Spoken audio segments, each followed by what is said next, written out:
미국의 존슨 대통령은요, 사람을 채용할 때 두 종류의 사람을 배제했다고 합니다. 첫 번째 사람은 너무 빨리 출세한 사람을 배제했대요. 그리고 또 실패해 본 적이 없는 사람을 배제했다고 합니다. 이 대통령이 이 사람들을 배제한 데는 분명한 이유가 있겠죠.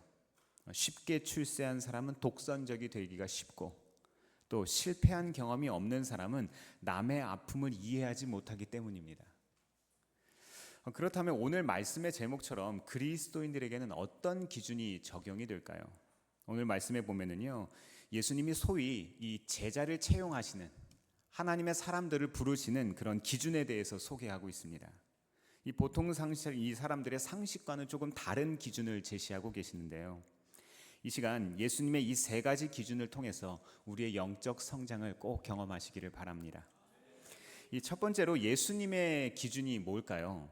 우리는 삶의 기준을 변하지 않는 영원한 것에 둘 줄 알아야 합니다.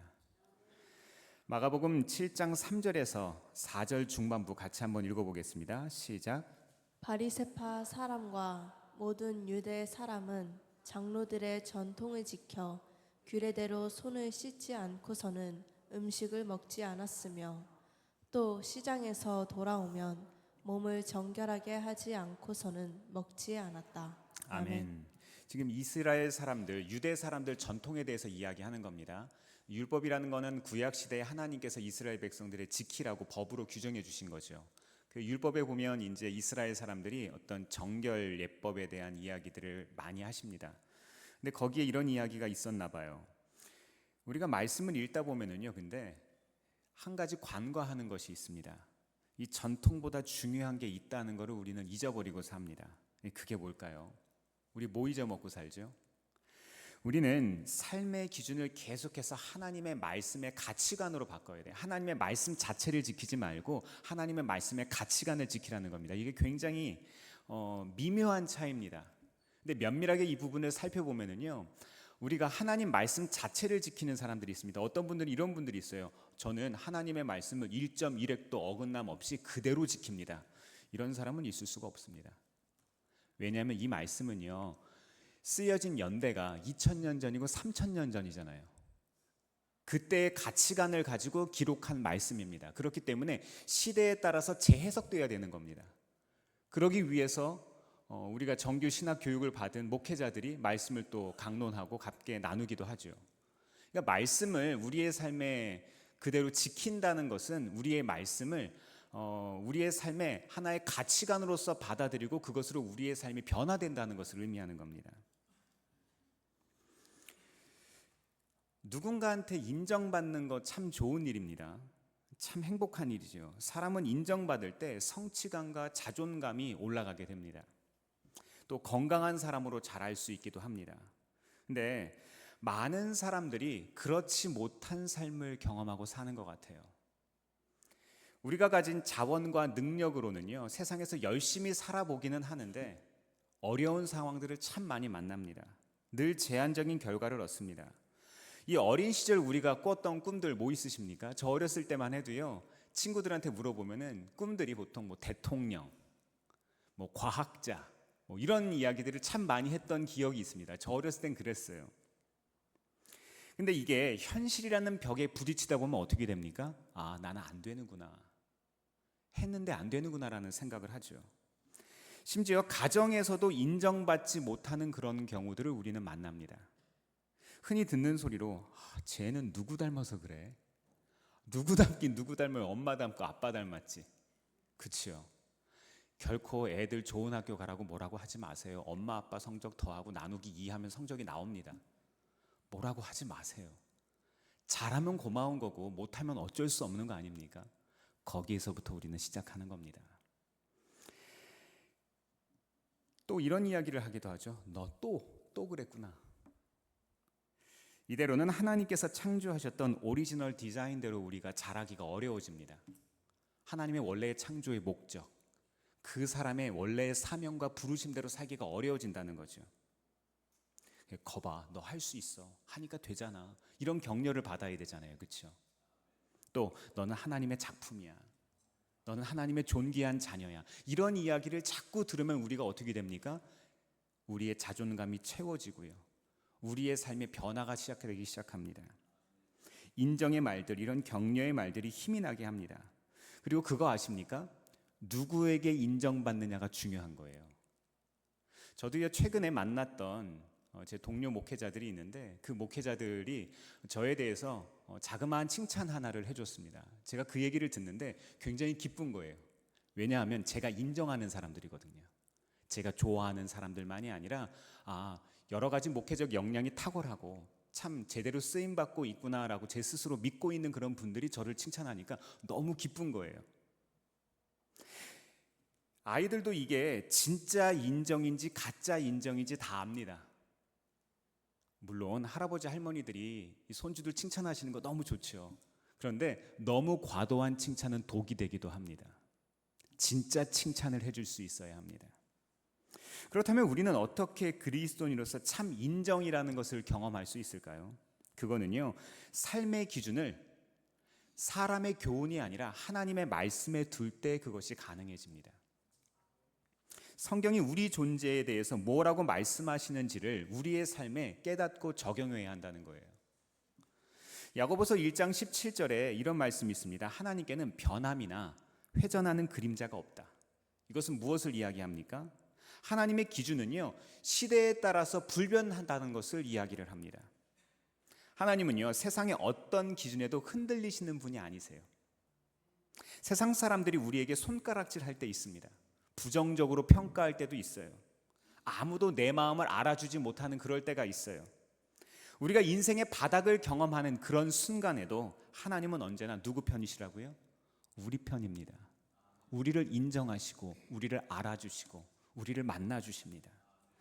오늘 본문을 보면은요, 당시 종교적으로 아주 훌륭하다고 생각되는 바리새인들과 서기관들이 나옵니다. 이 사람들은요, 근데 예수님께 인정받지 못했습니다. 2절과 3절 말씀 보니까요, 바리새파 사람들과 율법학자 몇 사람이 당시 최고의 인기 스타, 이 슈퍼스타였던 예수님을 찾아옵니다. 지금 예수님께서 계시는 곳이 참 중요한데요, 지난 마가복음 6장 후반부에 보면 예수님이 게네사렛 땅에 다녀갔다가 지금 예루살렘에 오셨습니다. 우리가 잘 알다시피 이 바리새파 사람들과 율법학자들은요, 이 말씀을 아주 규칙적으로 지키는 사람들, 말씀이 전부인 것처럼 살아가는 사람들이에요. 얼마 전에 김건희 여사가 모세오경을 다 외운다는 그런 기사 하나를 봤습니다.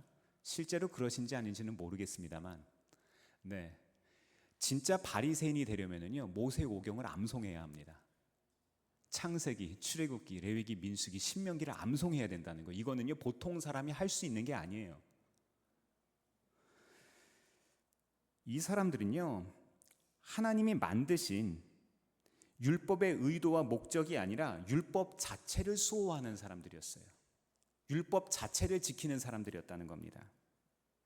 한번 생각해 봤으면 좋겠습니다. 이 율법을 온전히 지킬 수 있는 사람이 없음에도 불구하고 하나님은 왜 율법을 주셨을까요? 그런 생각 안 해보셨어요? 아니, 하나님 말씀을 다 지킬 수가 없는데 이거를 왜 주셨냐고요. 이것은 율법 속에 담긴 정신이 중요하다는 겁니다. 율법 자체가 중요한 것이 아니라. 사랑하는 성도 여러분, 사람의 전통이 아니라 하나님의 말씀에 우리를 가치를 두시기를 바랍니다. 전통은 중요하고 아름다운 거 맞습니다. 하지만 맹신하면 안 됩니다. 그것만 지키면 안 된다는 겁니다. 사람들이 세운 법과 질서는요, 시대에 따라서 변하기 마련입니다. 제가 어려서 18세의 영화, 16세 영화, 15세 영화들, 이런 수위가 지금의 수위와는 완전히 달랐어요. 불과 20년 전, 30년 전만 해도요, 우리들의 삶이 완전히 달랐습니다. 예수님의 제자라면, 그리스도인이라면 변하지 않는 영적인 기준, 변하지 않는 가치에 대한 우리의 마음이 있어야 될 줄 믿습니다. 이 시간 말씀의 가치가 우리의 삶의 우선적인 기준이 되시기를 바랍니다. 두 번째로 예수님의 기준에 대한 깨달음은 뭘까요? 우리는 깨끗함의 기준을 외적인 행동이 아니라 내면에 둘 줄 알아야 합니다. 한번 생각해 보세요. 어떤 사람이요, 철저한 11조 생활을 합니다. 또 또 어려운 사람을 섬기고 문제 앞에 금식하며 기도할 줄도 안다면 이 사람의 신앙 문제 있어 보입니까? 문제 없어 보이죠. 괜찮은 사람 아닙니까? 교회에서 성가대로 찬양단으로 혹은 사역자로 예배를 섬기고 있다면 이 사람에게 과연 문제가 있다고 누가 생각할 수 있겠냐고요. 누가 보아도 이 사람이야말로 인정할 만한 사람이다, 이렇게 우리는 생각할 겁니다. 하지만 오늘 본문에서 예수님은 우리들의 기준과는 다른 기준을 이야기하고 계시네요. 이사야 선지자의 말씀을 인용하시면서 부정적으로 대답을 하고 계시는데요. 마가복음 7장 6절에서 7절 말씀 같이 읽어보겠습니다. 시작. 예수께서 그들에게 대답하셨다. 이사야가 너희 같은 위선자들을 두고 적절히 예언하였다. 이렇게 기록되어 있다. 이 백성은 입술로는 나를 공경해도 마음은 내게서 멀리 떠나 있다. 그들은 사람의 훈계를 교리로 가르치며 나를 헛되이 예배한다. 아멘. 아멘. 뭐라 말씀하고 계십니까? 사람의 겉모습보다 중요한 거는요, 사람의 동기, 사람의 마음이라고 분명히 밝히고 있습니다. 물론 헌금하고 기도하고 남 섬기는 것은 아주 귀합니다. 하지만 더 중요한 것이 있다는 거예요. 어떤 마음으로 하느냐. 요즘에 기부하고 SNS에 올리는 사람들이 있습니다. 저는 그런 사람들을 별로 신뢰하지 않습니다. 오른손이 한 것을 왼손이 모르는 것처럼 해야죠. 참 경사스러운 일이 지난주에 있었습니다. 작가 한강 씨가 노벨 문학상을 받게 되었습니다. 그래서 전국에 있는 서점들에 이 한강 씨의 이 책이, 한강 작가의 책들이 아주 품절이 됐다고 이야기를 하네요. 그랬더니 인터넷 커뮤니티에 그런 사진들이 막 올라오면서 사람들이 댓글을 막 답니다. 그러면서 요즘에는 당근에도 책을 구할 수가 없다, 그런 이야기를 했더니 사람들이 댓글을 이렇게 달합니다. 괜찮습니다. 한 달만 지나보세요. 다 당근에 나옵니다. 인스타로 올리고 금방 끝내고 바로 파는 거예요. 읽지 않는 겁니다. 그냥 나는 그 정도 되는 사람이라고 보여주고 싶은 거예요. 나는 그 정도 수준이 된다고 알려주고 싶은 거예요. 속이 중요한 게 아니라 겉이 중요한 거예요. 이런 시대에 우리가 살아가고 있습니다. 이어서 예수님은요, 마가복음 7장 15절 이하에서 사람에게 들어가는 것이 사람을 더럽게 하는 것이 아니고요, 사람에게서 나오는 것이 사람을 더럽게 한다고 이야기하십니다. 가장 더러운 것이 사람의 마음이라는 거예요. 예수님 당시의 바리새인과 서기관들은요, 종교적으로 흠 없는 사람들이었습니다. 이 역사가 요세푸스라는 사람이 있거든요. 이 사람이 이 바리새파 사람들을 가리켜서 이런 기록을 남겼습니다. 의롭게 되기를 원하며 늘 신을 기쁘게 해드리려고 애쓰는 사람, 이렇게 기록을 했어요. 그리고 역사적으로 보면요, 이 바리새인들은요, 이 마카비 혁명, 이 마카비 전쟁을 했던 이 민족주의 전쟁이 있었거든요. 이스라엘 사람들이 여기에 큰 역할을 했던 사람들이었습니다. 그러니까 이 바리새인이라고 하는 사람들은요, 이 유대 공동체에서 아주 인정받는 사람들, 지도자에 해당되는 그런 사람들이었습니다. 대단한 사람들인 거예요. 하지만 이들에게 순결함에 대한 기준은 어디에 있었습니까? 외적인 행동인 겁니다. 예수님의 비유를 통해서도 우리가 종종 발견하죠. 이 사람들은 길거리에서 이렇게 이야기합니다. 길거리에서 정말로 어렵게 구걸하는 사람들을 보면서 길거리에서 하나님 앞에 손을 들고 기도하면서 이렇게 이야기합니다. 하나님, 내가 저 사람들과 같지 않음을 감사합니다. 이 말이 됩니까? 우리는 이해가 되죠. 우리는 알죠. 뭐가 잘못됐는지. 근데 그 사람들은 모릅니다. 예수님은 이런 바리새인과 서기관들을 순결하다고 인정하지 않으셨는데 오히려 하나님의 계명을 무시하는 사람들이라고 책망하셨습니다. 왜 그랬을까요? 지금 사람들이 뭘 비판하고 있는지, 지금 이 사람들이, 바리새인과 서기관들이 와서 예수님에게 무엇을 트집 잡고 있는지를 보면 압니다. 손 씻지 않은 손으로 빵 먹는 것이 잘못됐다는 거예요. 이거 잘못됐습니까? 아니, 손 닦고 빵을 먹는 게 엄마가 하는 소리잖아요. 엄마는 맨날 그렇게 얘기하잖아요. 그렇죠? 손 닦고 와! 냄새나! 발 닦고 와! 이렇게 얘기하잖아요. 그렇죠? 근데 너무 남성 중심적인 발언을 했나요? 아빠도 그런 소리 해도 됩니다. 네. 지금 예수님께서 오늘 본문인 7장 바로 이전에 보면은요, 게네사렛에서 어떤 일을 하셨는지가 사실 중요합니다. 이 이야기를 우리가 보고 넘어와야 지금 왜 이 이야기가 문제가 되는지를 알 수가 있어요. 6장 56절 같이 한번 읽어보겠습니다. 시작. 예수께서 마을이든 도시이든 농촌이든 어디에 들어가시든지 사람들이 병자들을 장터거리에 데려다 놓고 예수께 그 옷술만에라도 손을 대게 해달라고 간청하였다. 그리고 손을 댄 사람은 모두 병이 나았다. 아멘. 지금 여기서 손이라고 하는 거는요, 하나의 메타포입니다. 예수님께 손을 대었던 사람들이 회복을 경험했습니다. 그렇죠? 말씀 다시 한번 좀 띄워주세요. 예수님께 회복을 경험했던 사람들이 회복을 경험한 거예요. 지금 이 사람들의 손이 원래 어떻겠습니까? 더러운 손이잖아요. 부정한 손들, 더러운 손들, 씻지 않은 손들입니다. 예수님이 깨끗하고 하신 손을 바리새인들이 지금 뭐라고 이야기하고 있는 겁니까? 부정하다, 더럽다, 나쁘다, 잘못됐다 이렇게 이야기하는 겁니다. 우리도 살아가면서 이런 실수할 수 있습니다. 사람들에 대해서 편견 가지는 마음 있잖아요. 저 사람은 나와 어울릴 만한 사람, 저 사람은 나하고 수준이 맞는 사람, 저 사람은 나보다 괜찮은 사람. 우리는 이런 평가를 합니다. 이런 평가가 잘못되었다는 겁니다. 진짜 무엇이 중요한지, 하나님이 무엇을 가장 기뻐하시는지를 한번 살펴보시기를 바랍니다.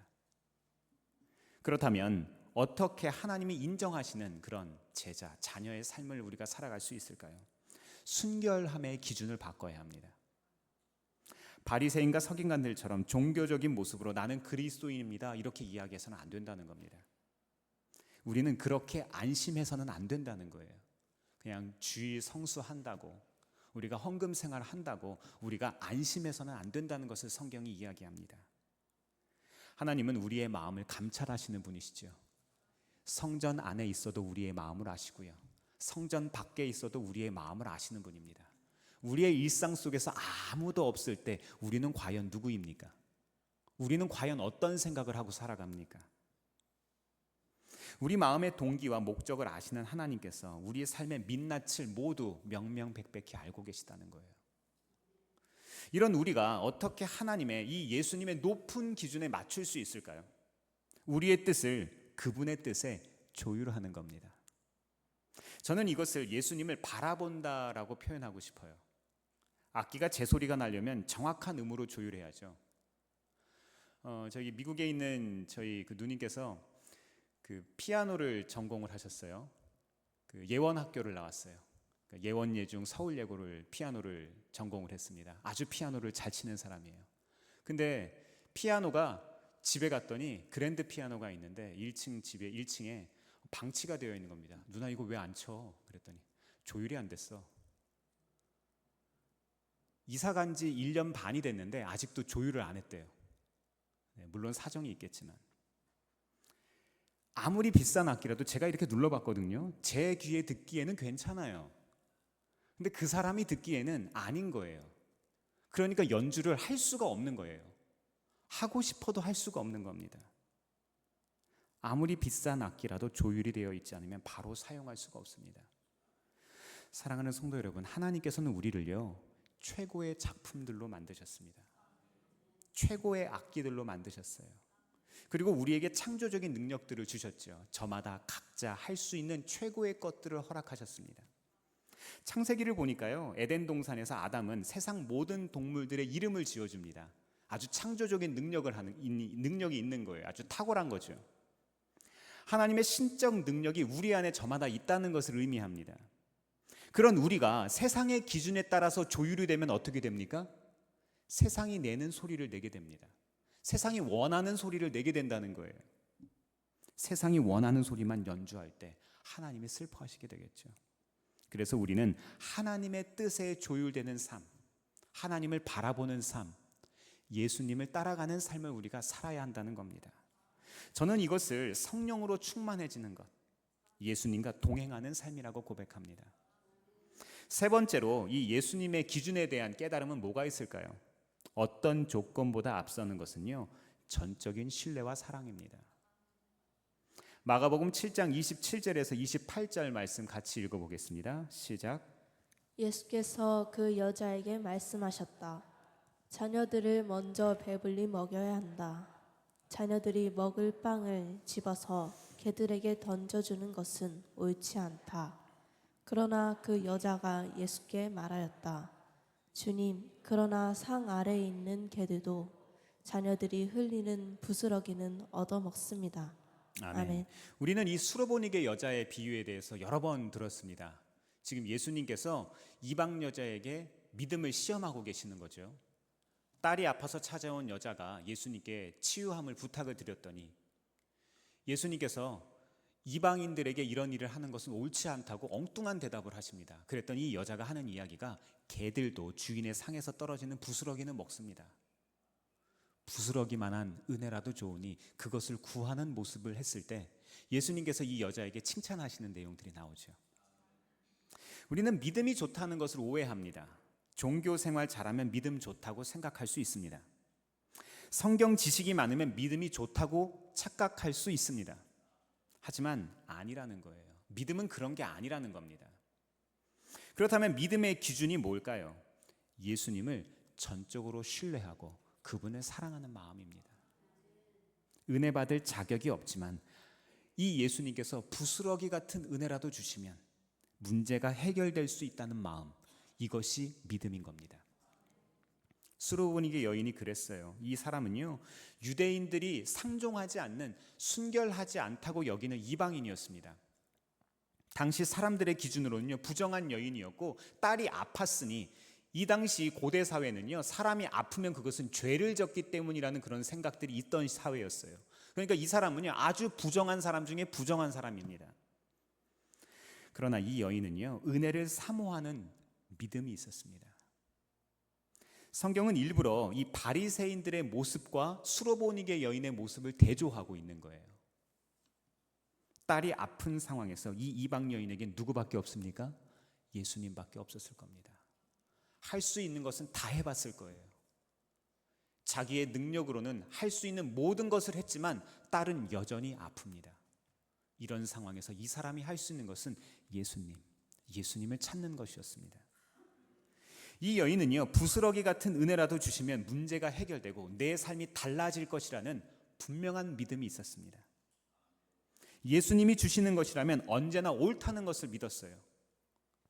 다른 사람들은 다른 이야기를 하고 다른 사람들은 다른 조건들을 말하겠지만 나는 예수님밖에 없다고 고백한 겁니다. 그러자 예수님이 이 여인에게 뭐라고 말씀하셨습니까? 마태복음에도 똑같은 본문이 나오는데요. 15장 28절 같이 한번 읽어보겠습니다. 시작. 그제서야 예수께서 그 여자에게 말씀하셨다. 여자여, 참으로 내 믿음이 크다. 내 소원대로 되어라. 바로 그 시각에 그 여자의 딸이 나았다. 아멘. 이런 은혜를 우리 모두 누리길 바랍니다. 예수님은요, 이 수로보니게 여인의 믿음을 어떻게 칭찬하셨습니까? 크다고 칭찬하셨어요. 예수님의 기준은 뭡니까? 종교 생활의 열심이 아니라 예수님을 전적으로 신뢰하는 그 믿음, 여기에 있었다는 거예요. 부스러기 같은 은혜라도 주시기를 갈망하는 그 마음, 이것이 귀하다고 예수님께서 이야기하시는 겁니다. 우리에게 이런 신앙의 회복이 있기를 바랍니다. 여전히 예수님이 우리의 삶에 해답이 되셔야 합니다. 심리학자 알프레드 아들러라고 하는 사람이 있습니다. 이 사람은요, 열등감이 우리 삶에 어떤 영향을 끼치는가에 대해서 연구한 사람이에요. 참 쓸데없는 거 연구했죠. 이 사람 자체가 열등감을 가질 만한 인생을 살았거든요. 이 아들러는요, 그룹병을 앓고 태어났대요. 이 골격이 약해지고 다리가 굽어서 이게 O자 다리가 되기도 하는 이런 좀 나쁜 병이라고 우리는 알고 있죠. 그리고 어린 시절 폐렴으로 고생했다고 합니다. 초등학교 시절에는 동생이 병으로 죽게 되면서 죽음에 대해서 어린 시절부터 큰 공포심을 가지게 되었다고 이야기를 합니다. 그리고 공부도 못했대요. 얼마나 공부를 못했는지 중학교 때 수학 선생님이 아들러의 아버지에게 공부로는 가능성 없으니 아들을 기술을 배우게 해서 구두 수성공을 시키면 어떻겠냐라는 제안을 했다고 합니다. 하지만 이 아들러의 아버지는요, 아들을 계속해서 응원하고 믿어줬습니다. 놀랍게도 이 아들러가 고등학교 졸업할 때 뒤늦게 공부의 재능을 발견하고 최우수 학생으로 졸업을 하게 됩니다.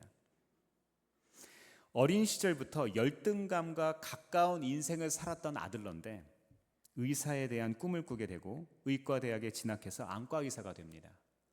그리고 나서 이 사람이 환자들을 대면해서 치료할 때마다 신기한 것들을 보게 된 겁니다. 특이한 상황이 생긴 거예요. 눈에 질환이 있을수록 더 많이 책에 집착하고 책을 보더라는 거예요. 장애가 있는 사람들이 오히려 비장애인들보다 더 높은 이상을 추구하는 성향이 있다는 것을 발견하게 됐습니다. 이를 토대로 이 사람은요, 소위 그 열등감 이론이라는 것을 만들어내게 됩니다. 이 아들러의 이론에 따르면요, 열등감을 극복하고 이 남들보다 나아지려는 욕구가 사람을 발전시킨다는 거예요. 갈등의 상황이, 문제의 상황이 그 사람을 나아지게 만든다는 거예요. 말을 더듬었던 사람이 훌륭한 웅변가가 되고 정치가가 되기도 하고요. 청각장애인이 세계적인 음악가가 되는 것을 보면서 인간이라는 존재는 목적을 가지고 극복하고 전진하는 존재다라고 규정했습니다. 그 역시 열등감으로 가득 찼던 이 부스러기 같은 사람이었지만 극복함으로 세계적인 심리학자, 그런 의사가 되었죠. 이 시간 우리의 기준이 어디에 있습니까? 소위 능력으로 평가하는 세상에 우리는 살아가고 있습니다. 그런데 예수님께서는 우리에게 말씀하시죠. 우리의 존재 자체로 귀하다. 우리의 존재 자체로 가치 있다. 너는 존귀한 나의 자녀다라고 우리에게 이야기하십니다. 성경에는요, 가난한 자의 복이 있다고 말씀하고 있습니다. 제가 이 부분을 좀 묵상을 해봤는데, 심령이 가난한 자는 복이 있나니 천국이 저희 것이며, 이게 어떤 의미일까요? 마음이 가난해야 그가 꿈꾸는 천국을 소유할 수 있다는 거예요. 예수님은요, 목마른 사람에게 물을 주신다고 하셨잖아요. 영원히 목마르지 않게 해주신다고 하셨잖아요. 목마른 것을 경험해야 시원함을 경험할 수 있다는 거예요. 이해가 되십니까? 또 예수님은 구하고 찾고 두드릴 때 공급하심을 경험할 것이다 라고 이야기했습니다. 이것은 무엇을 이야기합니까? 이것은 부족함을 경험하고 또 찾지 못하고 방황했던 사람들에게 구원을 주신다는 말이에요.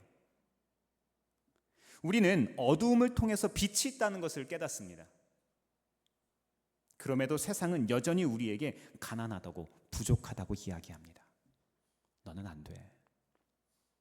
아직 충분하지 않다. 이렇게 이야기합니다. 그래서 더 노력해야 된다고 이야기합니다. 더 경쟁해야 한다고 생각합니다. 사랑하는 성도 여러분, 세상의 기준에 속지 마시기 바랍니다. 세상의 기준에서 보면 오늘 우리가 선택한 그리스도인의 삶은 가난한 삶입니다. 하지만 세상이 부스러기같이 하찮게 여기는 예수님을 믿는 믿음이 우리를 살립니다. 은혜를 사모하고 말씀의 가치를 사모하고 예수님을 사모하는 이 부족함이 우리를 하나님의 나라로 인도합니다. 하나님은 우리의 부스러기와 같은 이 부족함, 이 열등감조차도 완전한 선으로 바꾸시는 분이시기 때문입니다. 끝으로 이 에베소 교회를 향한 바울의 편지를 함께 고백해 볼까요? 우리 에베소서 4장 13절에서 14절입니다. 시작. 우리가 다 하나님의 아들을 믿는 것과 아는 일에 하나가 되어 온전한 사람을 이루어 그리스도의 장성한 분량이 충만한 데까지 이르리니 이는 우리가 이제부터 어린아이가 되지 아니하여 사람의 속임수와 간사한 유혹에 빠져 온갖 교훈의 풍조에 밀려 요동하지 않게 하려 함이라. 아멘. 아멘. 너무 기쁘고 감사한 거는요, 하나님의 말씀은 다 연결이 되어 있고 하나님의 말씀은 같은 이야기를 하고 있다는 거예요. 세상의 기준에 속지 마시길 바랍니다. 계속해서 우리의 삶의 기준을 하나님의 말씀으로 계속해서 바꿀 수 있기를 바랍니다. 깨끗함의 기준을 우리의 내면에 두시기를 바랍니다. 어떤 조건보다 앞서는 것은 뭐라고요? 전적인 신뢰와 사랑입니다. 이렇게 이번 한 주 살아가시면서 예수님의 바른 기준을 따라가시면서 우리의 기준이 믿음 한 장성의 분량에 이르기까지 하나님 앞에 나아가시기를 주의 이름으로 축원합니다. 기도하겠습니다.